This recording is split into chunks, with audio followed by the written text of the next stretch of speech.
Hey guys, I'm Star. Hey, I'm Lucy. I got some pasta.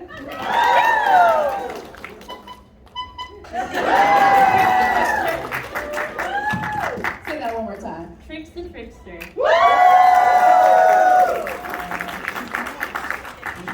She speaks. She speaks. All right, guys. Well, welcome to Her Voice in the Haunt community. This panel was created by Trix the Trickster. She wanted to highlight women in the haunt community and their true impact. And we just wanted to thank Midsummer for allowing us this platform. Today, filling up the room. Thank you guys for being here. Today we're going to speak to an entertainment project specialist, a filmmaker and a writer, business owners, and a freelance scare actress. Now we know that this isn't enough women to truly showcase the true impact that we've had on the community, so we wanted to put something together to showcase that. You'll hear her voice in the haunt community.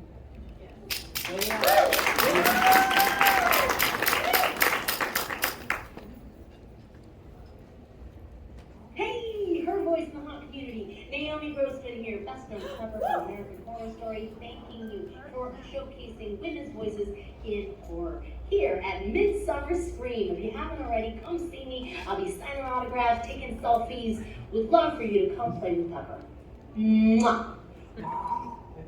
Hi, I'm Eileen Dietz, and you probably know me best from The Exorcist, where I played Buzzuzoo, also known as Captain Howdy. Christina, I run local haunts. Event producer. Vanessa Cordova, business owner. Jessica Sheffer, scare actress. Lizette, project manager. Hi, my name is Irene Correa, owner of Luna Sweets and Treats. I'm Melanie, and I'm the hooker behind Moby the Creative. I'm Samantha, I'm a stunt performer. Cristal Noir, spooky vintage shop owner and macabre model. My name is Ashley, I'm a scare actress, and my haunt name is Cherry. Hello, my name is Kayla Nicole, and I'm a cosplayer, a scare actress, and a slider. Hey, what's up? My name is Lulu, and I'm a makeup artist.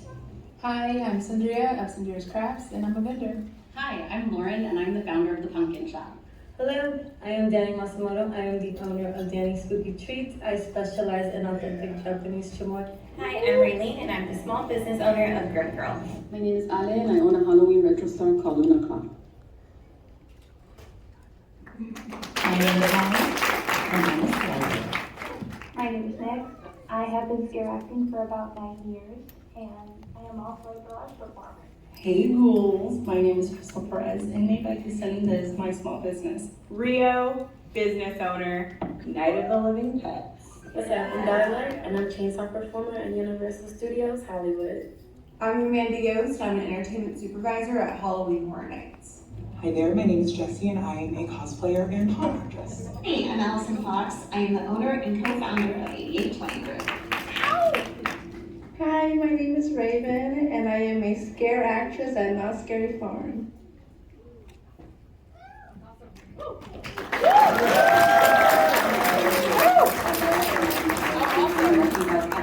My name is Kate.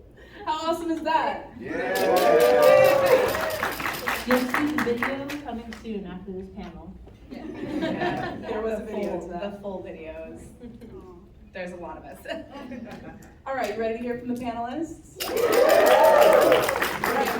Well, my name is Star, and I'm so happy to be here as the moderator, a fire performer, a scare actress, and most recently, the newest performance manager at LA's Haunted Hayride.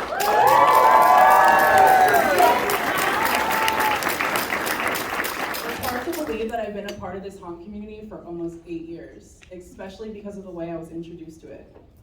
It all started mid-September 2015, where my sister Diamond comes home one night and tells me she signed me up for an interview at Universal. Now this chick said interview at Universal. I had no idea that I was about to audition to be a scare actor at Universal Studios Horror Nights. Now this might seem funny, but I was the biggest scaredy cat growing up, so I was genuinely terrified to be a part of this. Now I'm not a quitter, so I was like, I'm not backing down from this at all. I went, auditioned, had a great time, got through, and they put us in the pool performers. And now what that is, it's a group of people who are chosen to be performers who fill in, who are on deck for people who aren't available that night. So this was a huge blessing for me, almost in disguise, because I got to try every position in the park.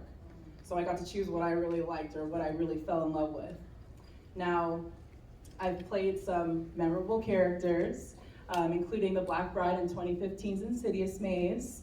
I've been Kiss Me from The Purge, personal fave. I've also been the original doll character in the Hell's Harvest Scare Zone, Hatchet Hannah. Yeah! That's my girl. Now, I've met some truly eclectic people, eclectic souls at Universal Studios, a few of which were fire performers. They were so nice to teach me tricks every now and then, and I took it up more when COVID hit. But I was always kind of hesitant to perform in front of people because I lacked that confidence. But that all changed when I got the call to spin fire at Shacktoberfest 2022. That was the event that changed it all for me. It was a complete turning point in terms of my confidence, and I felt like I truly became the fire performer I am at this event. Now, continuing on, now as the performance manager at Hayride, I can still create memorable experiences for our guests, only in different ways, and push boundaries for myself and truly kind of step into who I am as this professional, now was scare actor, fire performer, now manager. Thank you. Thank you guys so much for listening to my story. Now we're gonna move on to our first panelist. She is a writer and a filmmaker. Over the years, she's been capturing and documenting the progress of haunts and their builds throughout the years, posting them and to all of her followers. And this is Merry Imagination. Oh my goodness, thank you, Star, for that wonderful introduction. You are amazing. Hi guys! Okay, so where I got my start in the haunt community? Well, it all began in 2010. My very first visit to the Universal Studios Halloween Horror Nights. What fear fears most? Oh my goodness, I fell in love with this event. A world where I could be immersed in nightmares and monsters. I knew from that very first visit I wanted to be involved in haunted attractions. Now at this time, I was 14 years old. I didn't know there's a whole fan base for Halloween Horror Nights. And then I discovered the HHN Updaters, HHN Fanboy, the Saw Twins, HHN Sisters, Adam Atrophy, and so much more. And I discovered that the Saw Twins, oh my goodness, they were hosting monthly get-togethers at Universal Studios. And I was nervous and anxious and shy, and I'm like, oh my goodness. So one day I gathered my guts and I introduced myself at one of these gatherings. I said, hi, I'm Mary. And that was one of the best decisions I've ever made. I'm friends with so many of these people to this very day, and they are the ones who introduced me to other haunted attractions like the Queen Mary's, the Scary Farm, and the haunt that would later become my home, Sinister Point Haunted Attraction, based in Brea, California. And it was here beginning in 2012. At 16 years old, I began scaring. I worked their events, Christmas Fears. I worked the build team. And I'm so grateful to Jeff Scheifelbein, Paul Lindersmith, Danny K. Moy, and the entire Sinister Point team for teaching me everything that there is to know about haunting. My goodness, and those skills that I learned there, they they carried over into a world on your television. I was on the very first TV show for Blumhouse called Elevator. And on this TV show, I got to scare people, and I met an incredible cast and crew, but this was not my first rodeo in TV and film. Back when I was a teenager, I started my own production company called Imagination Productions, and here I got to bring my scary stories to life through the art of filmmaking with an array of amazing, talented people and peers within the haunt community. And it was just so wonderful bringing people together to bring these scary stories to life. And honestly, storytelling has always been the heart and soul of me, and at my very core. And as a teenager, I started, inspired by the HHN Updaters, I started this YouTube channel called The Fright Zone. I would go to different community events, like the Spook Show. I would go to different conventions, haunts, and you know what? Share stories about the different creators, the different haunters, small businesses, support all these amazing people of our community, and record haunts. And you know what? I'm capturing the memories of our community and sharing it onto YouTube. And I get to do this to this very day via Knott's Network.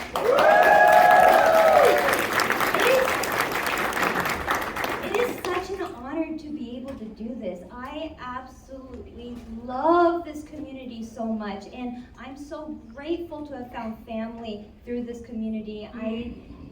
It's just amazing, and no matter what the ups and the lows and the trials and tribulations, it's all been worth it in the end and to this very day. You know what, you guys? My heart is a haunted attraction, and I'm grateful that you are all the ones to haunt it.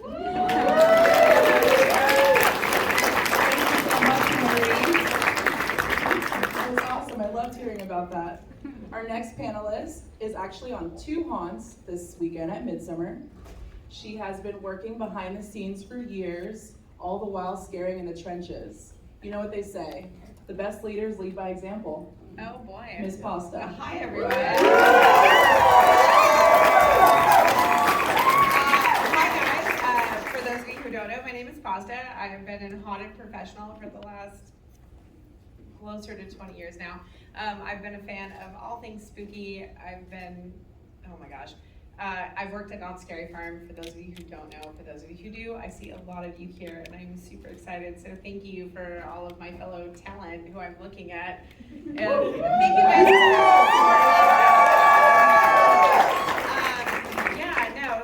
I started originally as a fan, is really what ultimately it came down to. So I like spooky things. I like to be spooky. I like to be a spooky lady. So I started as a fan first and foremost. Besides that, I have worked at a lot of different attractions, like whether you see me at an escape room or things like that. And what it comes down to is honestly, let's make stuff cool. Really, that's what my slideshow's not there, so I can figure. But because I haven't had points. But yes, honestly, I'm just excited that we're all here, and really what it comes down to is I started as one of you. I started as somebody who was in makeup or a mask, and here we are. And that's really what it comes down to is let's move forward. And as a person and as a female, we got this.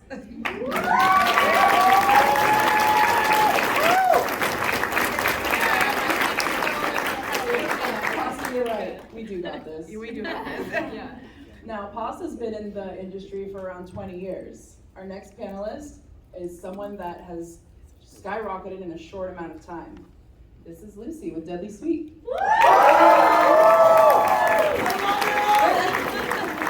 First of all, this is so crazy.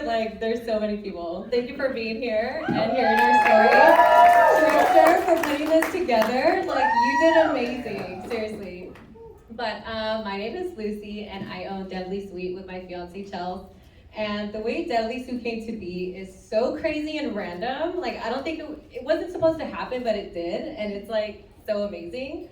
But before Deadly Sweet, or if you guys don't know what Deadly Sweet is, it's we make spooky themed desserts, like our coffin brownies with different fillings, our churro cookies, crunch bars, s'mores, like a bunch of spooky themed desserts. And we have a booth here at Midsummer Scream if you guys want to go check it out. That's where Chelsea's at. But so before Deadly Sweet, I was actually in real estate, and Chelsea was selling solar. She door knocked door to door. So we were both self-employed, and when you're self-employed, you're never guaranteed a check. So it was always, I had money, she had money. Well, in the beginning of 2020, things were slowing down, and we both had no money. So we were like, what the hell are we gonna do? We needed to find a way to pay rent. So Chelsea had an idea, and she said, well, it's February, Valentine's Day is in 14 days, why don't we do chocolate-covered strawberry boxes? And I said, what? We're gonna make $2,000 with chocolate-covered strawberry boxes? And she said that she used to do it all the time for friends and family. She sold it a few times, just little boxes with like 15 berries, like 20 bucks. And I said, okay, well, make me some and let me try them. She made them for me and I died. I was like, these are the best berries I've ever had. So I didn't know this about myself, that I'm a little entrepreneur. Like, I got fired almost every single job that I've had. So I knew that I had to work for myself, but that didn't work. So I was like, okay, let's make an Instagram, let's make a name, let's make a logo, like let's make a flyer. And I just went crazy thinking of so many ideas that we could sell this for Valentine's Day. So we did it, and Valentine's Day comes, we sold like 120 boxes, 25 bucks. Chelsea did not sleep. We dipped it all night. And at the end of it, I was like, this is the hardest I've ever worked, but this was the most fun I ever had. And I said, this is worth way more doing than anything I've ever done. So I told her, let's go full time. I'm all in or all out. So I said, let's go full time. Worst thing that can happen is it doesn't work. And I go back to selling houses and under a manager and all that stuff. And she's like, it took some hesitation. And then Mother's Day came and we did it again. And then it was crazy. And she's like, okay, let's do it. And ever since then, we completely have changed. We went from Chelsea's Chocolate Shop, that was the first name, to like this brown logo. And then it was first our Bitmojis, a brown logo. We were just constantly trying to change. We did that for a year. And we slowly realized that doing cute collections and cute boxes wasn't us, and we wanted to rebrand. And we said, if we rebrand, what is it gonna be? Well, if you know Chelsea and her family that's here in the crowd, thank you for being here. They are the biggest horror fans ever. Like, I know everyone here is too, but I was a big scaredy cat, so when I met Chelsea, I was like, I don't wanna see a scary movie. They took me to horror nights. Oh my God, this is so scary. I would like literally cover my eyes. And now it's like I love it so much. They introduced it to me. Well, her family, they do a haunt every single year. They've been doing it at their school, and they did it on their lawn. And the whole family is like, they scare too. And so I naturally like got into the scene and I loved it. So we said, well, why don't we turn our business into a spooky business? Like what? Do we still have time? I'm going to. Okay, cool. So I was like, what if we change this to all spooky? And you don't see that in where we're from in Ventura County. So we were like, yeah, let's do it. It would be so cool. What would be the name? We changed it to, we decided Deadly Sweet. That's gonna be the name. And the first pop-up that we went to was Halloween Depot, and they accepted us there. And when we went, we fell in love with doing the pop-ups, and it just skyrocketed from there. I was like, I want to do every Halloween show. And treats are just so much cuter when there's icing blood on it. Like, it's the cutest thing. It's so cute. So now we have, our minds are just going so crazy on the possibilities. Like, the haunt community and the horror community is so cool. Like, we love it, it's our life. And you know, what I hope to inspire you guys here from telling my story is to pursue your dreams, pursue your passions, because when it gets hard, you always figure it out. And I know this is kind of cheesy, but when you do something that you love every single day, I fucked it up. I was on it. You were preaching. When you do something you love, you won't work a day in your life. Something like that. Something like that. Okay.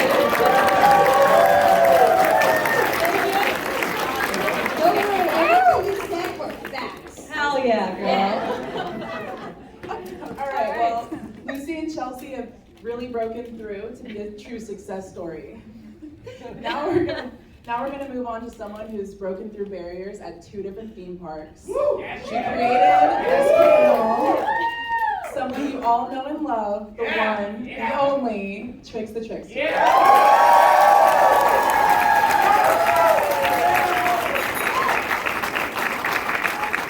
I get a honk honk? Thank you so much for your kind words. And such a privilege to be up here with all these amazing, inspiring women, telling our stories about how we all pretty much celebrate Halloween 365 days of the year, and how it's affected us. Trust me, this is never something I envisioned myself doing. I studied to be a teacher. I worked in the financial industry. But somehow I always knew I wanted to be a women's activist of some sort. You know, how many people can say they've been the first at something? And I've been the first twice. You know, it's just mind-blowing. You never picture that. But I've always been one to pursue my passions. 6-year-old me was out there wearing Power Ranger shoes, and people would tell me, "You can't wear that, those are for boys." I said, "I'm gonna wear it because I like it." And so that's pretty much how I've lived my life. What you see before you is kind of the final version, you know, of Trix, but behind the scenes, what you don't see is over a decade of scare acting experience and hard work that I've had to put in. I've scared and amazed for 5 years. Every year I put down Slider, Stiltwalker. Never got it, wasn't my time.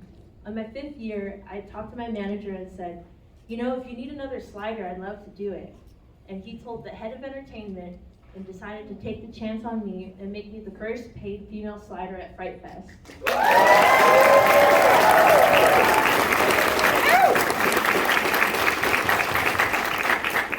With that, I continued to do the hard work that year, and with the made-up mind, I got Scare Actor of the Year.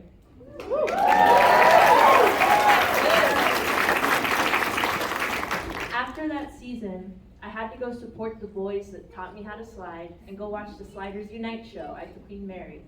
Then I heard the announcer announcing different character names, like Cilantro, Fido.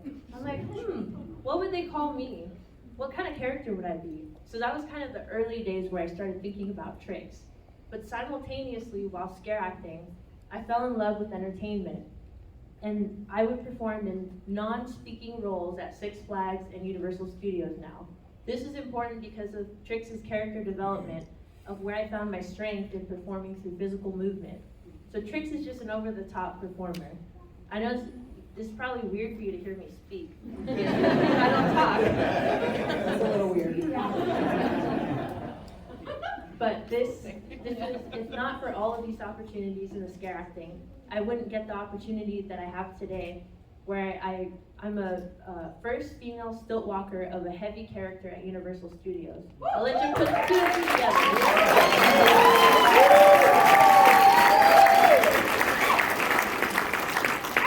But with that helped me go into Halloween Horror Nights, where I got to be one of 5 women stilt walkers out of 30 last year.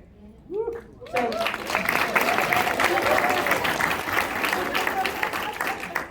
I'm constantly learning and trying to grow, but a big pivotal moment for me was during the pandemic when I had the time and I transitioned into a freelance scare actress, where I had to learn different skills like negotiating with different haunts, different events, you know, learn how to coordinate a photo shoot, networking, social media, and then even putting my makeup on, where to buy professional makeup, how to apply a prosthetic, all these things. And then eventually I launched my own business where I had to learn how much shirts cost, how much stickers cost.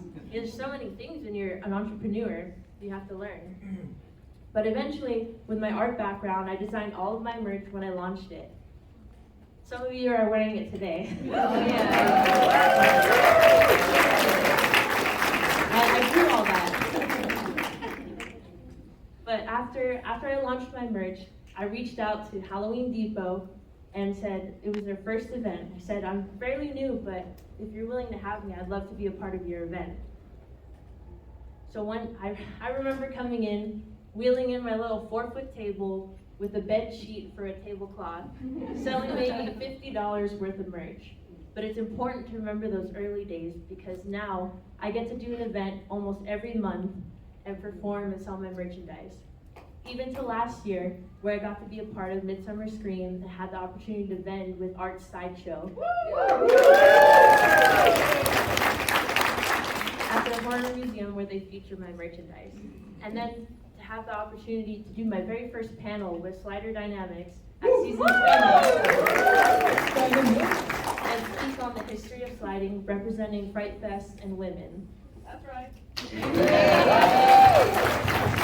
But the biggest accomplishment today would be pitching this panel to Midsummer Scream. This was just an idea on a plane ride with my sister from Walt Disney World. And I was thinking, you know, there hasn't really been any panels highlighting women. And then I'm so thankful that Midsummer Scream, you know, took this idea, let us have this opportunity for each of us to highlight our stories and to hopefully open the doors so that more panels can happen.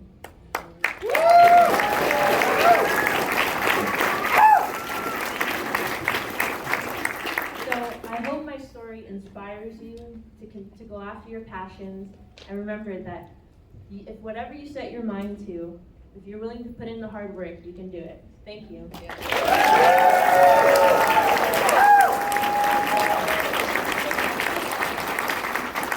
I know I definitely don't speak for myself when I say I thoroughly enjoyed hearing that.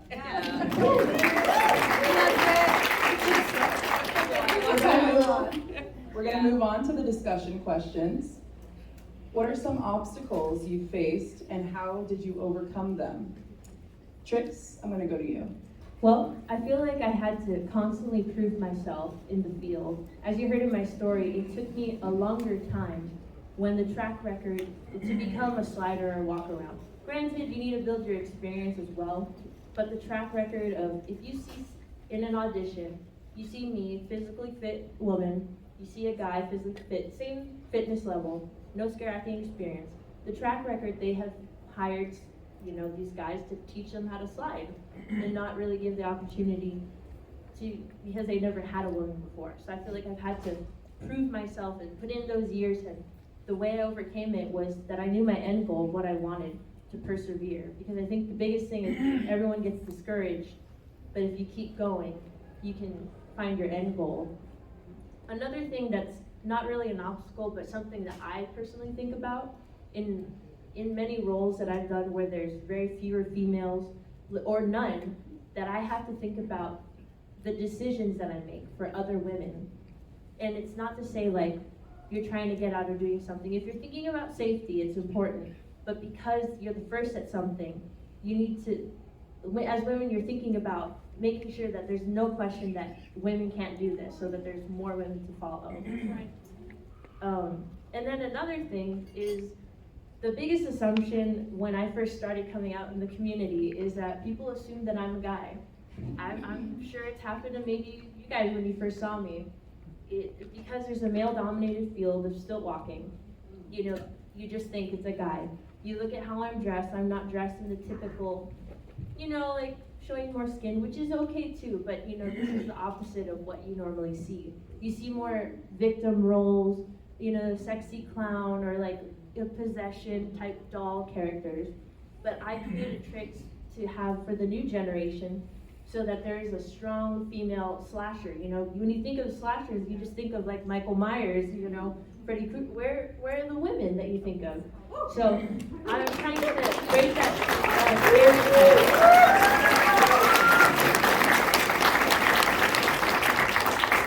Yeah, Trix, you're definitely right. I definitely feel like there is this common theme that women are not scary as haunters. And I think I'm gonna go to Pasta. Can you elaborate on that one? Absolutely. Yeah, so to tag on to that, I think it's really important that we have inclusion when it comes to, especially female, because a lot of the time when it comes to designers, when you're in the space, as somebody who's on this stage and somebody who's in the creative forefront, it's really interesting because you always have that mentality to where people are like, oh, women are always going to be victims, women are always going to be lesser than is not the right word, but it's where we're going. But they're always portrayed in that light, and that is incorrect because, yes, if you look at like a swim fan or you look at something, women are just as scary as men, and ask anybody who's married. I'm just saying, quite literally, it's the whole thing happening, and I feel like within the horror industry as a whole, you don't need to be showing skin to have value. Like, I could be in a straitjacket, and I guarantee I will scare you just as much as the next person. So, especially this community is something that we're slowly, all of us are changing that trope. And like for me personally, like when I'm sitting on a panel and we're having discussions about women's role, not Scary Firm's icon is the Green Witch. Shoo! Which, by the way, so it is a feminine icon, and that is super important within the community. The whole story started, we're looking at knots in general, it's a witch. There she is. Like, I mean, you can't really argue more than that. Like, even at Dark Harbor, when it was still a thing, their ringmaster was feminine presenting. Whether it was I don't know who the performer was. Peggy? Yes. Okay, great. I don't want to mention I don't know who it was. But yes, it was a feminine. So we have those archetypes that we're not fighting against it. Like, let's dive into it. Let's dive in. Visionary imagination. Is there anything you can add to this? Oh boy. How long do I have? But no. Everything that Trix and Pasta said, absolutely on point. Everything they've said, like I've had to witness the things I've heard come out of men's mouths. Like, you won't make it far unless you, like, in the horror community or industry, unless you're sexy, and you're not sexy. It's okay. And then so, you're not scary, you're not energetic enough, you're not this, you're not that, you're not this, you're not that, and it's like, you know what? Okay, just like what Trix said, keep persevering, keep pushing through. If a door, there's this amazing woman in this industry named Kimber Parrish, and she is such a big inspiration to me. And whenever like these doors would close, she would say there will always be a better opportunity down the road, a better door that will open. It's just those closed doors is just paving a way for something better along down the road. And she was absolutely right. When certain doors close, something way better came up way down the road. And you know what? In every role I've played in the haunt industry, on Hellevator, on whatever I'm doing, you know, and it doesn't matter what kind of role. Even as a victim, I always played it aggressively. Like if I'm like screaming to death, I'm gonna scream to death in your face and flail and try to help me, you know, help me. So yeah, just keep pushing, keep moving forward. Don't give up. There's always something better down the road, and you know, you got this. Woo!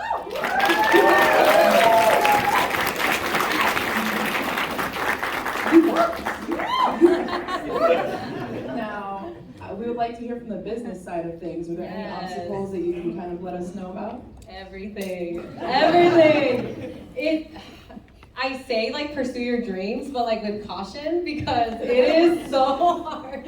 We literally, every obstacle that was thrown at us, from learning how to do your taxes and like trademark your name and just paperwork stuff, and YouTube, look everything up, take your time to do it, and every single thing that comes with running a business, we literally did not know how to do anything, like from the beginning. And this goes back to doing with, when you do something that you love and you enjoy, it doesn't feel like work, because you working 24/7 on just trying to figure this one thing out. It's gonna be tiring, but you still wanna do it because you like what you do. So I can't think of any examples right now, but everything pretty much. So again, do what you love and you won't work a day in your life. Yes.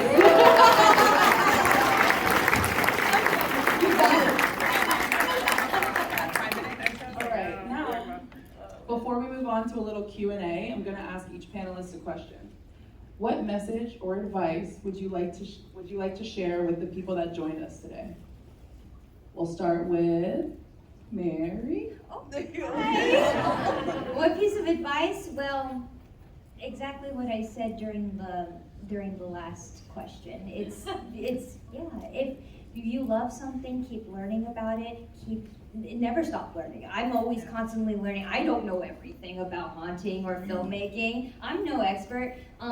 Always reach out if you need help. Reach out for help. Like, hey, bring people in and let's work together. Bring something scary to life together. Because a film, a haunt, it's not made by one person. It's a whole team of talented people coming together, and that's amazing. Everyone in this community is so wonderful in their own way and so talented, and when we all come together, that's just amazing. And you know what? Just keep pushing and keep fighting and keep creating. Keep creating!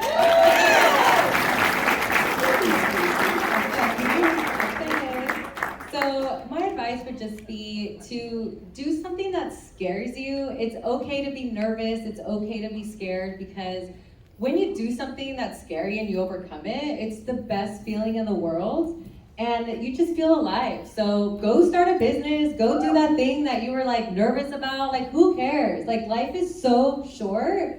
Like, just go do it.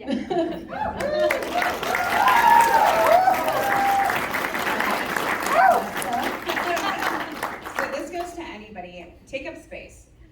And I think that's super important, regardless of who you are, what you identify as. Like, take up space. Make sure that you are heard in the room. I think everybody, as a person, deserves that. Take up the space.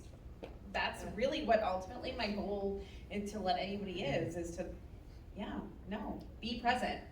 And that's all I gotta say is, as somebody who's been in the community for a long time, like, it's okay to take up space. Even if you're not welcome in the room, pull up your own chair.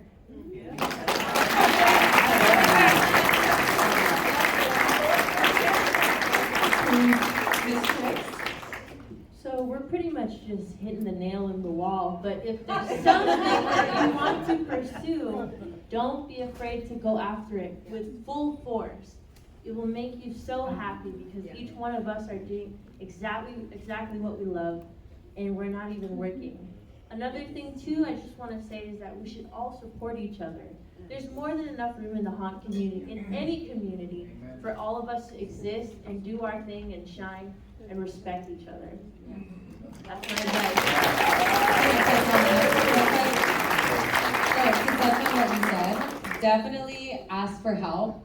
If someone is doing something that you want to do, just go ask them. Like, because especially in the haunt community, speaking for the haunt community, when we did our first pop-up at Halloween Depot, we were so scared to set up there because as soon as we walked in, everyone was already friends, and we were so nervous.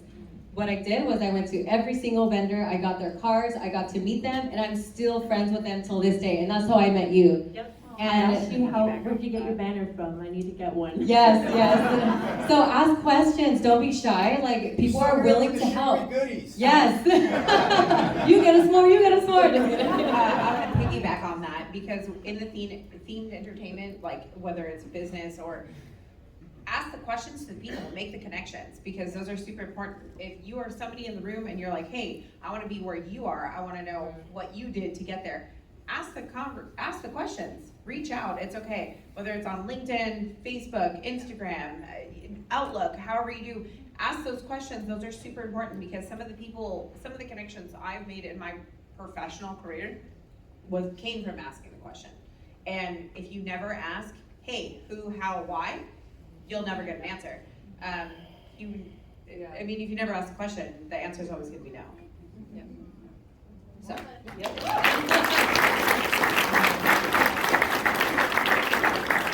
All right, now we're gonna open it up for a little Q&A. Anyone have any questions for the ladies on? You over there? Oh, yeah. Hi, I'm Jack. Hi. Hey, Jack. Go ahead and stand up. Oh, okay. Hello. Hello. I'm so bad with names, but the one with the green hair. Is this Oh, you? hello. I'm so sorry. I'm a business major at my college, and I want to pursue my own small business as well as selling custom dolls. And Amazing. I was wondering, what do you do to get do you use a website to sell, or if so, what website, domain I should ask? Yeah, so you already have an Instagram probably? Okay, perfect. Make your Instagram, do a website, start shipping, and start going to different events to start vending, because you will get your name out there. We start vending with people. So, yeah. Yeah, do a lot of pop-ups. Jax is so talented. She made these awesome dolls with me and Tim. I'm like, oh my Have you god. ever done an event before? No, but my partner and I, we work at a photo booth, and we've done events with the photo booth. You need to get into Midsummer Scream next year. You need to email them. Just I'm pretty sure you go to a lot of spooky events. Talk to the person that put it together and say, can I pop up a little booth? And don't be so fixated on having the most perfect booth, because we all start somewhere. Get a table, put a cloth, and get your name out there, because you will sell all your stuff. And go big, so. 4 foot tables,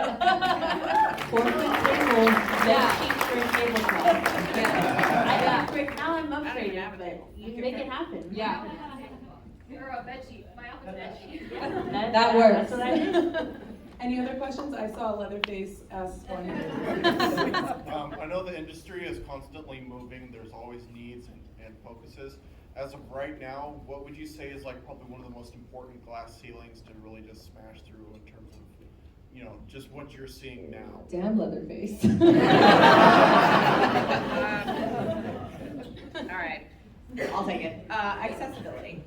One of the big things is accessibility to everybody, whether if you have some sort of handicap or not a handicap, is to make sure that everybody gets to enjoy the product the same. So whatever our message is, whether the heart of it is so everybody can enjoy it the same. Is really, that's something that as an industry as a whole, we're all trying to get, whether it's a mobility, handicap, whatever it is, but we want everybody to be able to enjoy, especially in horror.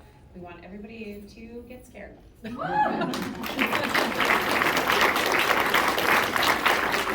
questions on this side? Jacob? I have one for you, Star, but honestly, Star can answer it, and then anyone else on the panel can take over. But when you specifically were starting Chainsaw, and I mean, I'm gonna throw it out there, Star was fortunate enough to teach me. Oh, that's amazing. But did you have any big personal setbacks when you were starting on Chainsaw, or was it just kind of general? Well, that's a great question. Well, of course I was nervous. As you guys know, Universal is kind of notorious for their chainsaw guys, is what a lot of people say. It was so male dominated. I feel like there was almost a boys club mentality. Granted, I was welcomed in, but I was very, not hesitant, but I was insecure. I was scared. I was wondering if these guys were gonna judge me on how I whipped around this chainsaw, but it turned out that I whipped it around pretty dang well.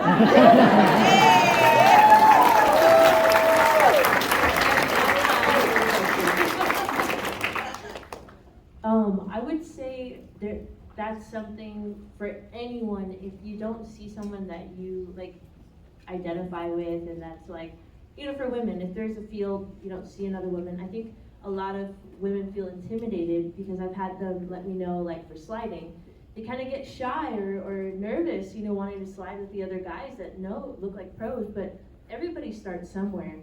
And majority of people are very welcoming and say hey, I need help, and still walking, sliding, makeup, anything, ask me. I'm not the perfect person, to know, but I'm still learning, and I'll learn with you.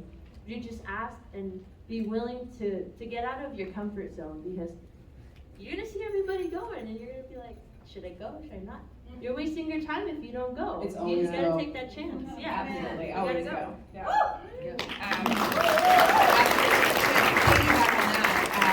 The first role I was ever cast in, for a haunted event or for whatever, I was a go-go dancing vampire.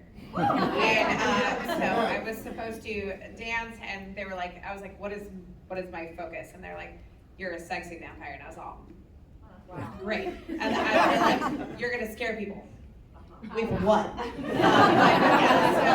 it became very important very early on that I was like, hey, as a female and as a person, I'm not going to be a go-go dancing vampire. I'm going to make you pee your pants. That was my goal. So it's become very important to me now. Like, I'm like, hey, let's do it. Like you said, most people think you're a dude. You're terrifying, and I think that's great. Yes, as a that's terrifying. So the more of us that are terrifying, the better. You said you whipped it around great. Let's move around. I see a question back there. It's not a question, it's just a compliment to all you ladies up there. I just want to say that us LGBT people are so happy that we have like women representing the horror community, like you guys. Like, I love you so much.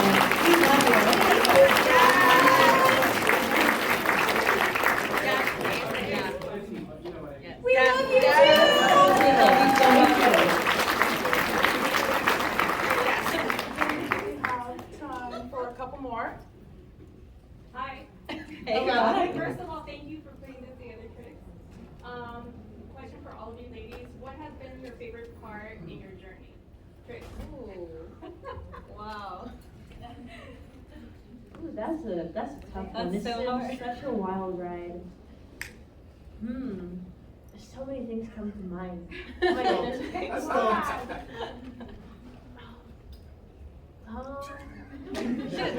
I should have told us this before. I don't You were know. gonna ask this. No, see, Where was the prep? I said this was a good question, and I just come back to me. Okay, anyone else? May I jump in? Yes, go, Okay, so, scare acting is such a wonderful thing. You get to become this monster, and in a world that's constantly like dragging us down, for once, it's like I feel so powerful, I get to chase around people, scare whole rooms, and bring them down to the ground, have grown men go, like crawling at them, and also the other big thing, actually this is number one, my favorite part, is getting the opportunity to work alongside so many amazing people in this community and, creating a family with them. Hot family! Creating short films, creating stuff with people. It's wonderful. All right, you want to go? Yeah, I got it now. Okay, go ahead. You've done it. It took a long time. Pick one thing, but with all the scaring experience that I have, I think when I get to be Trix with all of you, it's probably my favorite because I get to interact more with people than I do when scaring. I can scare you. I can talk with you. I mean, you understand me without me talking, but Make I us think laugh. it's a chance that I get to actually make an impact and try to do more than myself. So I think that's my favorite part.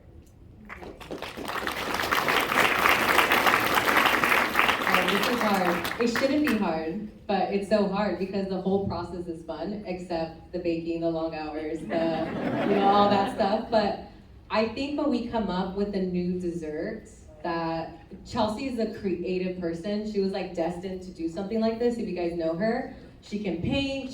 She's one of those that can do anything. And I always tell her, oh, you can do that, huh? Like, of course you can. But when she comes up with a new dessert and we post it and we get you guys' reaction when we do a pop-up and you guys tell us how much you guys love our treats, like that part just makes it all worth it, so.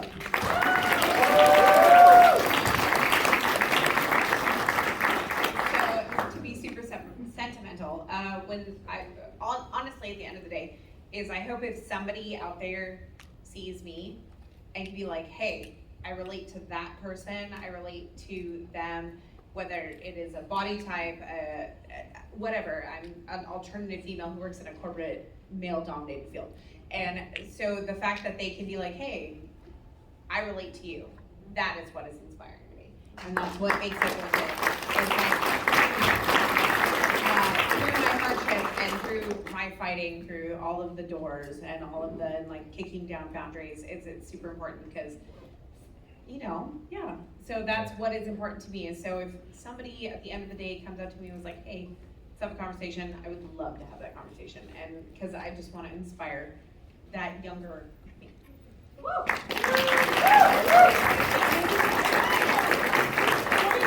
favorite part of the journey, honestly, has been the group of people that I've called chosen family. I've met so many incredible people that I know are going to be with me until I'm old. The people, the friends that I've met have been incredible. I love you too. It's just so genuine and supportive, and that's literally the best part about this community. So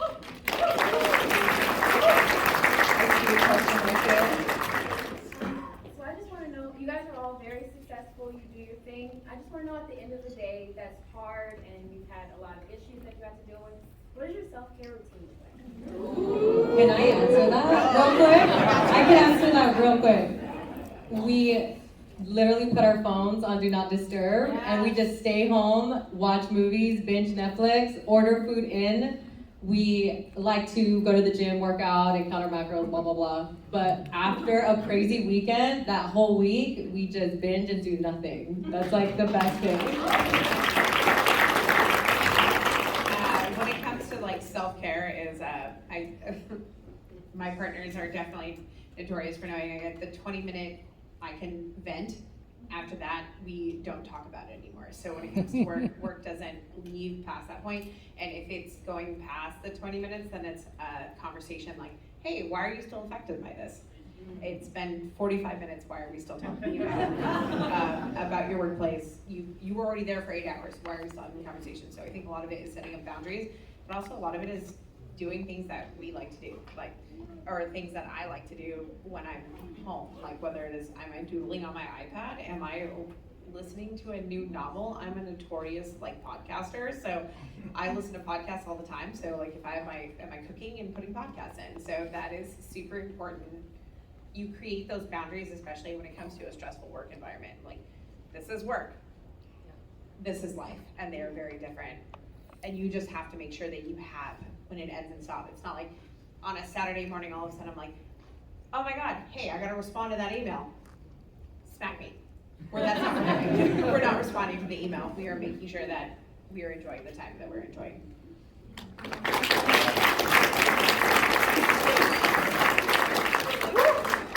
Well, I think my biggest self-care is when I'm finally putting the conditioner in my hair.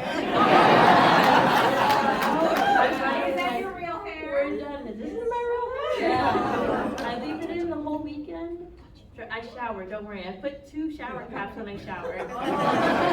But at the end of the weekend, I put a bunch of conditioner and I let it soak and just kind of relaxing.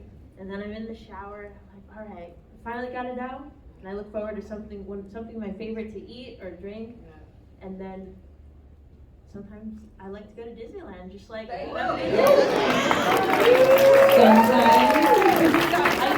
go pretty often. I was working on the panel for Disneyland last week, so every day. For me. Go on, no, please. For self-care, one of the biggest, the number one activity I like to do is read. I love reading so much, and I read a lot. It's so comforting and so relaxing. I just focus on the story, and I go, that's it. Mine is just like Pasta said, I like to keep work, and home life. I like to focus on self-love and my health, wellness, longevity in physicality and mentality. It's about time to wrap up. I just want to make a statement. Please do. Yes, Mr. Dynamix. Do you need to say something? Oh, I just want to say that first of all, there has been so many impactful females in the haunt industry for so long. So for Midsummer to jump on board with this and really expose these females, this is only scratching the surface. I give them props for that because they're ahead of the curve.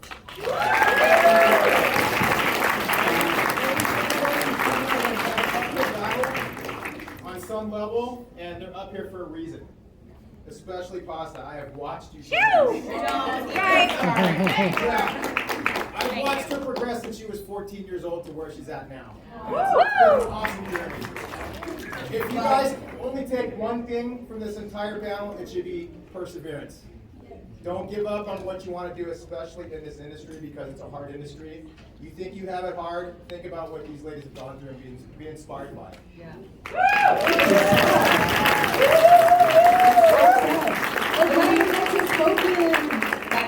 Take up space. Take up space. Take up space. Don't be afraid to take a gamble. No. Perseverance. Take up space. Take up space. Got it. Thank you for coming to our panel.